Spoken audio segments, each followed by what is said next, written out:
Beyond Technical. Competitive gaming. Ladies and gentlemen, welcome back to another episode of Beyond Technical.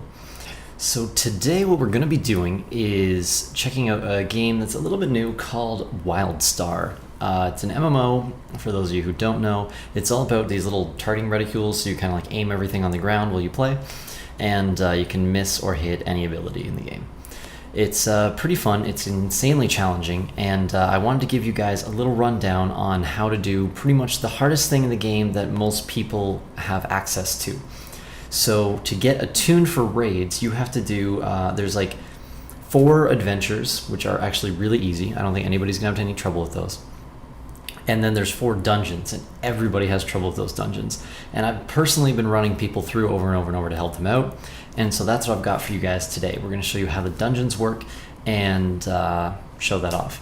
For anybody who's watching this video because you are a fan of my Street Fighter series, don't worry, it's going to be back really soon. I am currently in Seoul, South Korea, as you can probably tell by the new apartment. It's a little bit different. I'm on the other side of the world, and the series will be coming back really soon with Street Fighter. I have a fight stick being shipped here right now, but it's not here yet, and Ultra's not out on PC anyways, and I just sell on my consoles, so long story short, don't worry about that. Anyway, back to Wildstar. Let's jump into the video, and I will try to give you guys a little bit of a rundown about what's going on and how it's going to work. So first things first, we've kind of ninja'd up to this boss, and I'm going to give you a bit of a rundown as we fight the boss to try to give you an idea of what's going on. So basically this boss is the Chime boss. That path, by the way, gets you to the boss with 0 mobs pulled. There is an optional that gives you kill 10 of the enemies before this boss. If you get that, I suggest you reset. There's basically 2 optionals in this dungeon you do not want to do, and you can get them both the second you kill the first boss. So when we do dungeon runs, we kill the first boss, we see if we get the second optional, and if we don't get either, we continue on for the full run. We'll cover that in a minute though. For the boss, basically whoever hits these little floating chimes gets a debuff that makes you take more damage, and you also pull aggro. Threat does not matter in this fight, only how many chime ticks you have. So the tank basically just needs to stay above everybody else. You will get a little indicator if you go above the tank. So you see, you'll see throughout the video that I shoot some chimes, and that's why I'm doing that. Basically this whole phase is a dodge phase. You run back and forth and dodge all these. If you get caught, you can roll through them. The main thing that's going to damage you is the bells when they explode in a circular fashion. You definitely have to avoid that. Other than that, you can just kind of dodge the waves. The waves really won't kill you in one hit unless you get caught by a ton of them. My suggestion is, as you can see in the video, we stay near the boss, and you kind of like jump to the left or the right side of her, and then there's a few little points where the waves kind of concave and you can kind of dip in and out of them really easily. Also, when she does this little pushback during the fight, you're going to want to stay on the boss and kind of hit her as low as you can, because it gives you an easier time. Pretty much the entire fight beyond that is just doing the dance through the waves. You need to have at least 5 minutes. Okay. Working on it.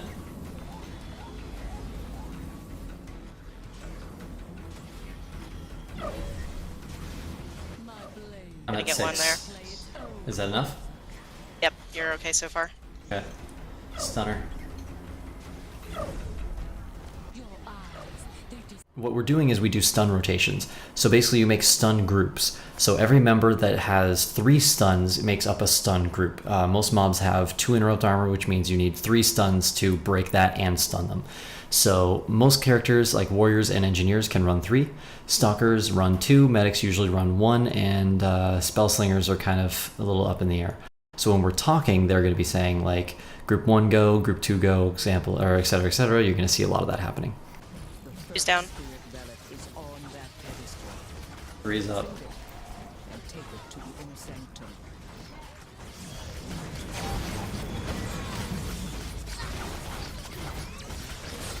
Or now. Okay, so when you jump ahead, you're going to be able to get different optionals throughout this dungeon. Unfortunately, I can only show you one set of optionals. Let me tell you, basically, if there's a mini-boss, there's a pretty easy formula to follow. You chain stun everything every mini-boss does. The biggest thing is going to be all the skips that you do. So I'm going to speed up this video at times, and we're going to show you how to kind of get through this instance quickly, but the skips are going to be important. So basically, you always stick to either the left or the right, and you just ninja your way through and pull as few things as possible. Every pull you avoid is going to save you time, and as you'll see in this run, we had a few new players to the group, and we actually got the entire instance done with 3 minutes to spare. I think the best I've personally done is about 10 minutes to spare, maybe 15, but that was with a pretty experienced group. So you're pretty much going to need to ninja past everything. So you'll see a lot of the skips available in this one, but you get different paths in the dungeon. So depending on which path you get, you might have to go for a different skip.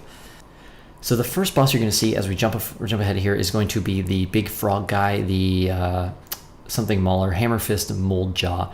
Hammerfist Mold Jaw is a kind of a tough fight because the pats will come up and down the path, so you sometimes have to fight him in the lake. If you can pull the pack on the path and then fight him there, it's a lot easier because Chuas cannot move quickly in the lake, they have to swim. But if you have proper stun groups, it really shouldn't be a big deal. The Mold Jaw is the frog mob is something you fight multiple times in the instance, and you basically you can dodge his little poison spew in front of him, but the Mighty Leap is the thing that really gets you. It's going to easily wipe your party if you get caught in it. If Mighty Leap goes off, you just need to dodge. Other than that, preferably you need to stun that.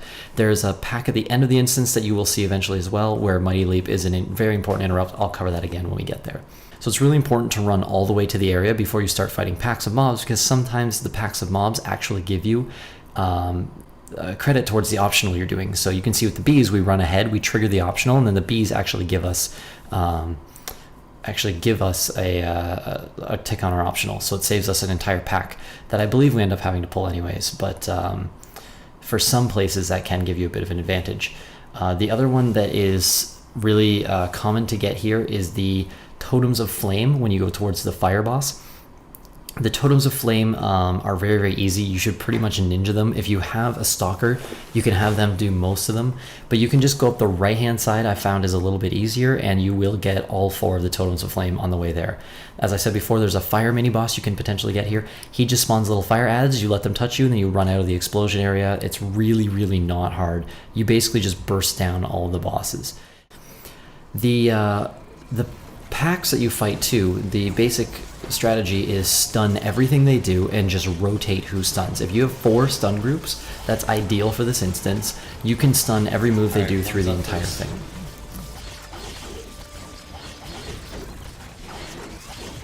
One down, 2's up.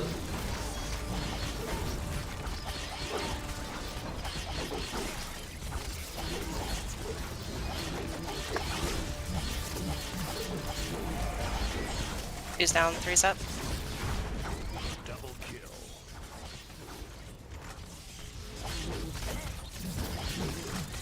Triple kill.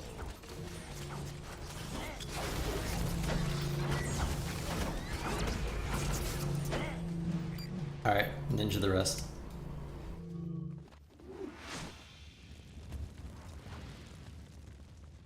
So this is the Flame boss. She's actually probably the most challenging boss in the instance, in my opinion. I'll explain them all as we go, but for her, our strategy that we found works really, really well is for the first 2 phases, you basically drop these little fire circles on the wall. If you're definitely going to want to have a CC breaker on, because she will do a thing where she tethers you and spits flame towards one member of your party. If they're in a bad position, you just CC break it and she immediately stops. Other than that, you see these circles go down on people. Basically, the circles mean you're going to drop a little fire spew, and you take damage when that happens. When you get the circle, you just go and drop it down.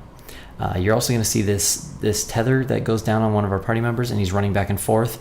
And it's actually not going very well because he's hitting a lot of our party members, so it's not worth it. But if you can keep the damage on one person, it's actually less damage than circles, so you do want to keep that flame spit going if possible.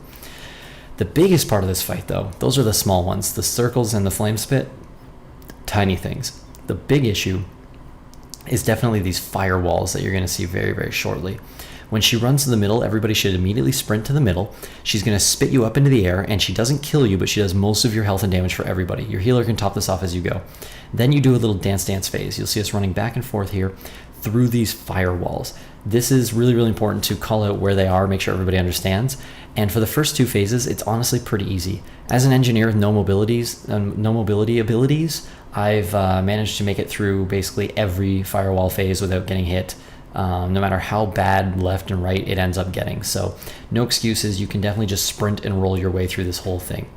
The difficulty, though, is going to come at the end of this fight, where you're going to see basically the firewalls come from every side. So at that point in time, you stop worrying about where you drop the circles. Everybody just adjusts. Your only priority is to make it through the firewall. No matter which side it comes from, you need to call it out very quickly. The words that we use to make it very apparent is the wall of fire is the one where we're dropping the fire circles. The shield is the outside or the outer wall. And then we use left and right during the flame dodge phase. And one thing I should mention as well, even if you have the circle on you that's going to spawn a fire circle, if she runs to the middle, you run to the middle. She will basically kick you up in the air and then cancel that other spell. So you won't die, and then you aren't, if you try to drop them near the wall and then the fire waves spawn, you basically are going to get hit right away. So make sure you're always in the middle when she goes in the middle. But yeah, the final phase, the big challenge is that you just need to know where they're coming from. Because we call right and left on this one, we use the same right and left. So even if you're spun around, everyone still knows which side right and left is. And then we use the shield wall and firewall to let people know which side they're coming from. So you'll see right away it spawns. The first one spawns from the shield wall, and then this is just a bit of a messy fight. There's not really a great way to do it. Just kind of plan ahead, and everyone needs to be panning their camera all the time. The other thing you'll see is that I have my camera set to a pretty wide angle. If you're going to be raiding or doing dungeons, you're going to want to do that. It's about the greatest change I personally made. Luckily, if you were the tank as well, you can actually take damage from the firewall. You can just like shield wall and roll through it, or pop a cooldown. Sorry, not shield wall. It's called something else in this game. But you can just avoid the damage if you want to. Here it is again, near the firewall. Here's again, shit, it's right near the shield. In the middle. I got kind of cut off. Fine, just keep dodging these and we'll go. Shit. Sorry, couldn't get to it. Didn't have time. Okay, so after that boss, after every boss, you basically loot the token thing that spawns, and then you click on the boss to teleport to the graveyard. That gets you out of that place faster, so if you had to ninja through any mobs, it gets you past them, and it lets you start running towards the next area. Because this place is randomized, there's no set path. So when you go through the middle, what you're going to want to do, and I might be able to give you some audio of in the dungeon doing this as well, you basically need to just run through as fast as possible. Hopefully you don't get any of the optionals in the middle. There are 2. One is to kill 15 mobs. That's the one you get right away and you should reset. The other one is to kill the Moldwood Maulers when they're distracted. To do that optional, it's a little bit tricky. Basically, when they do the Mighty Leap, they become distracted. If they land on you throw a little pad on the ground, and if they Mighty Leap and land on top of that, they become distracted, and that's when you get a moment of opportunity for 10 seconds and you can kill them during that, and then you get the credit for the quest. You can't just kill them randomly or you won't get credit, so be very, very careful when you're doing that one. Other than that, let's speed this up and right on through, because jumping on these is kind of boring, and I believe I end up dying anyways.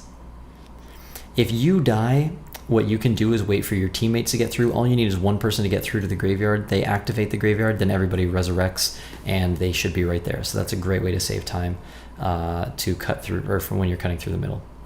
What you do with these Moldwood Corruptors, if you get them, is you just have to make sure you stun the tongue and just kind of roll out of the frontal cone if you get that on you. The other one that's really handy to get is these Scourge that run back and forth, the Pats. There's an optional to kill 7 of those. It's really handy when you get that one because it clears some really easy run paths, and they're not too tough. What we do is we tend to stun the group of 3 as long as they're together. We don't go for a moment of opportunity because they will teleport away and just kind of artillery strike you. If they do that, there's not much you can do but wait it out. If you have a stun or an interrupt, you can cancel it with that. So we have a bit of a rough time, but again, we'll just speed the video up, but it will show you the run paths through this area. So you can see basically where you want to go. If you get the Corruptors, if you get the Scourge, going on the right hand side is easier as it gives you a cut path through to pull all 7 packs. Once you finish the mini boss in this area, which you tend to get almost every time you do this instance, you head up to, we luckily got the Moldwood Gorgers, so we can show you that optional. And once you get up to the Gorger area, you can ninja all the way to the boss without pulling any packs. So basically you can do your optionals down on the ground floor.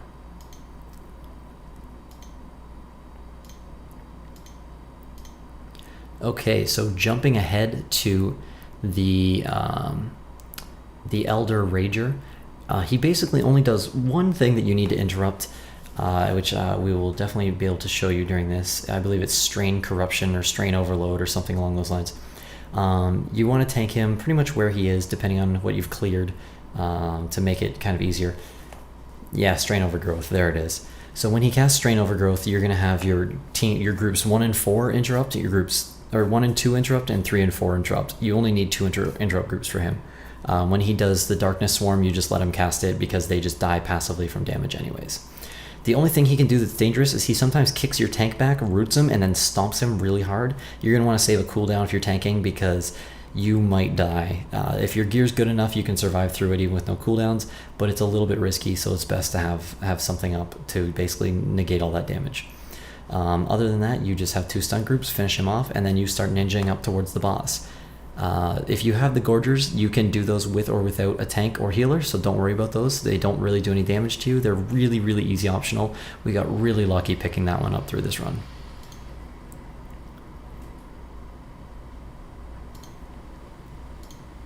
Alright, so after a bit of a mix-up here, we're just going to jump ahead to the video and go to running through the paths, and we'll show you all the pack areas to basically ninja up to the boss and do the Gorgers. If you do have optionals, you can save them on the way up there because sometimes pulling one of these packs will actually save you time, but again, it's not necessary. So we make a lot of mistakes. This is pretty much the area of the game that we make the most screw-ups, and we still manage to pull through. So you can definitely make some whoopsies if you get a nice set of optionals. The first 2 optionals, as I said, are really, really just terrible. So the kill 10 and kill 15, you want to skip those. Everything else is not that bad. I'm here now. One still hasn't gone. There, 1's down, 2's up. Alright. 2's down, 3's up.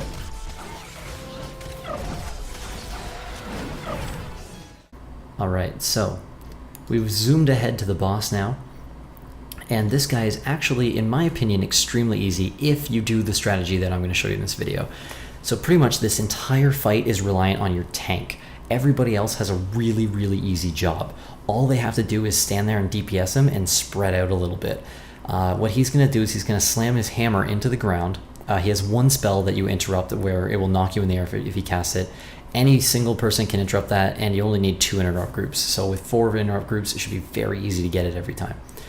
But his dangerous spell is that he basically makes a circle around the outside of the area that will kill you if you get in it, and he puts these rings on you. And you can see the first one we mess up, and we bounce around if we touch each other with the rings. You can throw your teammates into the death zone, so you gotta be careful and spread out a bit. But the hammer, when he puts it on the ground, puts a little circle around it, and it will spawn all these little bugs. Now, if you want to, you can kite them. Personally, I found it much easier to pop all of my tanking cooldowns whenever he does that, and pop all the bug circles from the hammer myself. If you don't pop your cooldowns, you will get 1 shot, so be very careful. The other mechanic to this boss is very simple. He drops these eyes. You can try to kill them. I've seen some groups do that. I personally think it's much easier to just avoid them. When he drops the eyes, I move him back a little bit, you'll see in the video, and then we just run him to the other side of the room. As long as you're outranging the eyes, they don't really do any damage to you, and you still have enough room to survive the next circle phase. If you move the boss even further, it drops the eyes in an even better position. Basically, they're going to drop wherever your teammates are, so as long as they aren't standing really far away, it's pretty simple. And then other than that, it's just a rinse and repeat fight until the very end. If you do have a mix-up, which you'll see in this pull, we actually did have 1 person go down, which lowered our DPS. If you have proper DPS, he should die before he does a second set of eyes. But if you don't, and you do get that second set of eyes, Don't panic, just do what we do. We move him to the right side and we just finish him off there. You will not probably survive if he does the circle move again with 2 sets of eyes down, but you should have more than enough time to finish him off there. This is a boss you definitely do not want to wipe on because it's a very long run back and costs you like at least 3 or 4 minutes. So be very, very careful on this guy. As I said though, the whole fight is very reliant on your tank, so have him watch this video. You should have no problems. Alright, skipping ahead, we're showing you a bunch of the paths to get around this area. Now, luckily for us, we've got pretty much most of the mini-bosses that you will encounter in this dungeon, so we can show you how those fights work. So we'll just slow her down right here and show you the Corrupted Life Color, what is her name? Corrupted Life Color Kaylee or whatever. Anyways, this boss is going to blind you pretty much permanently for the entire fight.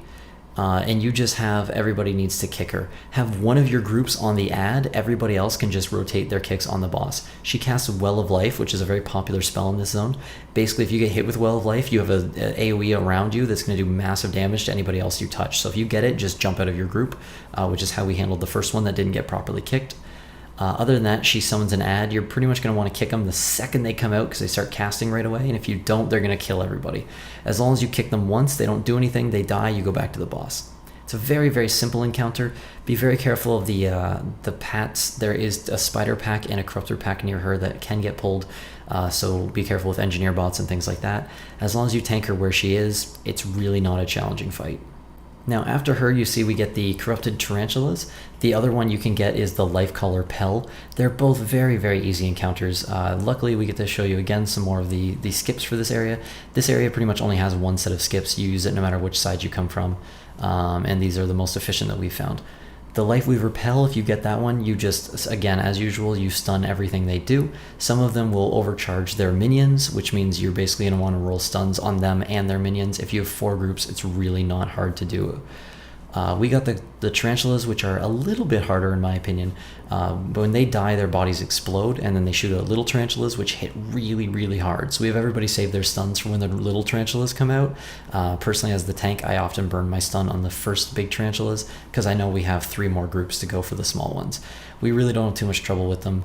Other than that, they put down a little AoE, just get out of it. It's a pretty simple little engagement of trash. And so you just get one of those optionals. They're usually pretty easy. The other one in this area that we'll just jump ahead and all the way to is the Life Weaver Guardian. So he's going to patrol all the way from the top to the bottom and then back to the top. Depending on your optionals and your group's timing, you're going to want to find the best time to engage him. He aggroes from really far away, so all you have to do as a tank, if you're trying to pull him, is just stand kind of near him. He will aggro from much further than any other mobs will. So even if he's standing in a pack, you can pull him very, very safely. You'll see basically what we try to do is we try to effectively pull all the spiders that we can to get our optionals done, and then make sure that the Life Weaver Guardian is in a good position to engage him. He's probably the simplest fight of all the mini bosses. As usual, you just rotate the stuns and everything is fine. There's no blinding effects, no really irritating effects at all. You just stun him over and over, and by the time your 4th group has gone, he should die. If he doesn't, have your first group go again, but that means your damage is lacking a little bit on that fight if he doesn't go down at that time anyways. Once you finish that very simple encounter with that mini boss, you're on to what we like to call the B boss. So the B boss is pretty tank oriented in my opinion. Pretty much one of the most difficult parts of the fight is maintaining threat. So if you are something like a warrior tank and you have low threat, that could be a huge issue on this boss, depending on a little bit of RNG based on who gets some certain abilities. So there's only 2 things he's going to do primarily. He's going to drop these clovers patterns. There's nothing you can do about those. You just have to dodge them. And he does this 3-way spike pattern. That's actually a cast and it is kickable. So you should definitely have somebody on that to try to get yourself some moments of opportunity. After you fight him for a little bit, he's going to suck everybody in, and he's going to do this B phase, which you can definitely see pretty clearly from my perspective. One member of your party gets this massive absorb shield, and depending on your party frames, their health might go to 0. If that happens to them, they're on B duty. So all these bees spawn, and they just have to run into all the bees. You move really fast. It's really not challenging. As long as you can leave right away, you should have no issues getting to all the bees. Once the B phase is done, then you get back to this phase, and this is called the totem phase. He summons different totems and has 3 different effects. The first one you're going to see in this fight is called Enrage. The tank should definitely have a CC breaker on because he's going to put a snare on you that can stack multiple times and last 30 seconds. So you need to get that cleansed off of you somehow. Stalkers, I believe, have an ability where they can parry it. So it's really easy to see it coming. You can see the cast bar on my screen, but you're going to need to keep kiting him when he's in enrage. You cannot tank him. As you see, when he finally connects with me, he hits me for over 24,000 every swing. Once the enrage is over, he's going to go into a different phase, and he continuously rotates through these 3 phases. The primary one I think you see the most often is this phase where he basically becomes tough. He gains unlimited interrupt armor, and he drops tons and tons of clovers. You can see the message pops up. It's called Tough and Resilient. If you get Tough and Resilient, the tank basically just does circle kiting around the room while you fight him, and he's going to hit pretty decently hard. For the DPS, you basically just want to not get in the clovers if you can, because that's going to hurt you. And if you do get low on health, just pull off DPS. This guy's a long fight, as I said, so don't worry about it too much. Just stay alive. Being dead is a lot worse than doing a little bit less damage. The other thing he's going to do for a totem phase is called the Life Totem. It's pretty much the simplest one out there. He doesn't do anything special. He stomps around and follows you, and he casts a heal. If he lands the heal, he goes to full health, so you have to kick the heal. You only really need about 2 interrupt groups for it, so you can still have other people kicking the triple pattern spike thing from before, but you're definitely going to want to kick that heal. Other than that, it's a rinse and repeat fight. He just cycles through the same phases over and over, and it's pretty simple as long as everybody kind of learns their patterns. The tank's going to get hit pretty hard throughout the fight, so try to keep up with him if you're on heals, and try to help your healer mitigate some of the damage if you can. You'll see I'm pretty much popping all of my personal regen options and damage mitigation throughout the fight. Life Weave is the name of the heal, by the way, and you'll see everybody rotating through that and us communicating throughout the fight. Alright, so just like before, when you cut through the middle, once you're finished all of the outer bosses, which is the bell boss or the chime boss, the flame boss, the bee boss, and the hammer boss, you go into the middle where you place 4 totems. Those are the totems you collected from each of the bosses.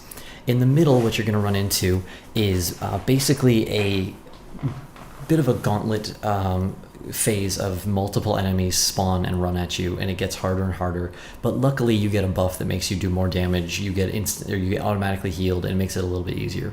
So once you place the totems, I believe they're called spirit relics in the game, once those 4 have been placed, it activates the graveyard. So if any of your teammates die on the way there, that's fine. Just place all 4 totems, activate the graveyard, everybody will resurrect together. As you'll see, as an engineer, I die on this pretty much every time. Also, playing from Korea, you get a little bit of latency. I believe on this one I jumped straight through one of the balls that's supposed to bounce you, and I just didn't bounce. When you get to this phase, the gauntlet phase is actually probably the hardest part of the instance, in my opinion. I've seen the most groups have the most trouble in this phase, and it's right before the last boss, who's really, really easy. So the biggest tricks I've found, and I kind of explained this to my party, but is you just need to keep rotating your stun groups, which by now you have tons of practice with, and you need to try to interrupt the main things. So on the first pack, there's a small guy named the Scourge Tactician. He's going to do a little move called Reinforce, and that Reinforce is going to make everybody hit really hard. If he casts that, you're probably going to want to pop a cooldown to keep your damage, or to keep your health levels pretty high. Personally, I try to target the Reinforce. The other thing they do is Sundering Surge, which is a straight line dash. You can just get out of the way of that. It's not a big deal. It doesn't really ruin you too much if it hits you, so it's not too tough. The first pack is pretty easy. You can just rotate your stun groups and pretty much keep them from doing anything. Now the second pack pulls that mini-boss concept in, where they basically blind you permanently through almost the entire engagement, and those little annoying Scourge monsters that jump to the edge and artillery you are in there as well. So once you can get them together, it's really important to stun them. You'll see they stop at this branch. That's a bug that sometimes happens. If it does, just engage them right away. But when they do cluster, it's really important to keep them stunned so that your damage can basically split their damage as much as possible. The other thing that's going to get cast in that phase is a Well of Life. It's definitely important to kick that because everyone's going to be blind, so it's really hard to get out of that. It's basically the same thing as the mini-boss, except no add. So you can just rotate all of your stun groups. Other than that, if your damage output is pretty good, you should have these guys clear with plenty of time. If they jump around too much, sometimes you'll have one left over in the next phase. It's not the end of the world. Just keep moving. By the time you get to the third stage of these guys, movement is absolutely critical. You're going to have a whirlwind boss, which is basically another version of a different mini boss, and these other little guys are going to cast this ability where they jump around, and if they hit you with this little targeting circle, it disarms you. And the problem with getting disarmed is it means it takes away your interrupt. So if the whirlwind guy starts casting whirlwind while you're disarmed, you can't interrupt the whirlwind, and she starts cleaving your whole party to death. And it's not a big platform, so it's kind of tough to handle. So it's really important to just keep moving during this fight. Like, you're gonna see I'm doing a lot of rolling, a lot of running back and forth, and a lot of my teammates are kind of doing the same thing. Luckily for us, we have a great group stunning, and we're rotating those like really beautifully. So it's not an overly challenging phase, but it is something that can get pretty tough. If the whirlwind does go off, you can just kite it. So just don't follow your tank if that happens. Now the last phase is a mixture of, again, more mobs in the zone. The bee, the frog, and the tongue lashers. The moldwood corruptors are the tongue guys. So the frog's mighty leap is honestly the most important thing. As long as you stun the mighty leap, probably going to make it through this phase fine because you get monstrous healing as you go. The tongue lash is kind of annoying, but it's not the end of the world. Again, because of the monster healing you get, you should be able to survive through it. So keep interrupting the mighty leap because it will hit your party for about 20,000 damage every time, and you should be pretty much fine. Now, once you get through this phase, there's a little bit of quick role playing, and then you move on to the final boss. So let's jump towards that. Now the final boss is a mixture, again, mixing more concepts throughout the instance. Just like the Chime boss with all those waves, you have to dodge waves pretty frequently on her. She's extremely, extremely simple, and I don't think I've ever had a group wipe on her, so it's kind of like a free boss by the time you get to the end of the instance, although I've definitely heard of other groups having trouble with her, so don't completely underestimate her. She casts these waves during the DPS phase and these tether bombs, basically. You can kick and interrupt those if you have everybody organized. I just say everybody go on anything. Once she shadow melds, she's going to put these green circles on the ground. You'll see us run to them. You have to stand in the green circles or you take damage.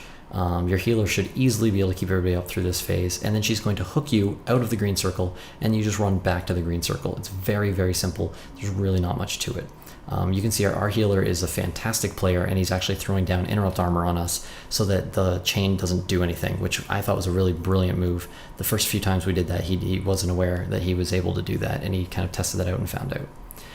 After the circle phase, you go back. We'd like to stand near the water because it's easier. She's going to blind you, and then she's going to shoot a wave at you. When the wave comes, these ads are also spawned. You have to crowd control the ads with a stun or any sort of interrupt or anything. We'll get them, and then you basically have to just DPS them down while they're in a moment of opportunity. This entire phase is about killing the ads. The faster you kill the ads, the less waves you have to dodge. The waves are really not hard to dodge. You always know they're coming right after a blind. Sometimes I'll eat them because as a tank they really don't do very much damage, but DPS and healers, you definitely need to get out of the way of them. The other thing you're going to see us do is I tend to go stand near the boss sometimes to try to get the last ad stunned and DPS down, but it's really important to just kind of stay away from her and just dodge the waves as they come in. As long as you dodge the waves, you really shouldn't have too much trouble.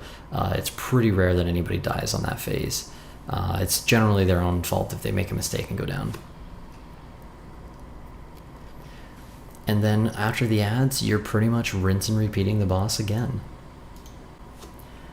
You go back into a DPS phase. She's going to cast her ripples or waves again. You can stun those if you have everybody organized. If not, again, it's very easy to just rotate through her, stand behind her. For anybody who hasn't picked this up yet, don't play this game like a ranged character if you are ranged. Range is generally a bad idea. You pretty much always want to be in melee range because of how the cone effects work. Even the healer will heal you easier. You'll have a better time dodging the abilities of bosses. You're pretty much always in melee range unless there's some minor advantage to being ranged. As you see on this fight, we have 2 people go down, which actually really slows down the encounter, but we still clear it with enough time to finish the instance. So we made a significant amount of mistakes, and we still got through this on silver. So I know a lot of people feel it's completely impossible to get Swordmaiden done, but as I said probably before, I've run maybe 10 or 15 people through it myself. Our whole guild is almost ready to go, completely raid tuned. It's really not that tough once you get it down. The first time you fight all the bosses, you're going to basically want to do a learning run. Once you get a feel for the bosses, this kind of tutorial should give you pretty much everything you need to know to make it through the whole place. So a quick check on this as you do your first learning run should give you plenty of material to kind of figure out where you're supposed to go, and it's really, again, not that hard. And this is by far the hardest instance. Stormtalon Lair, Skullcano, and Ruins of Kelvarath are really, really simple compared to Swordmaiden. It's definitely the toughest, and honestly kind of the most fun in my opinion. After she casts Blackout, she brings an ad into the fight. If you bring the ad into the light, it will stun them, but again, they have very low health. It's very easy to just tank them on top of the boss and kill both of them. It's really not something you need to be worrying too much about. But if they do get into the light circles, they just get stunned pretty much for the entire fight. When there's a big red circle in the whole room, stand in the light part. That's not going to kill you.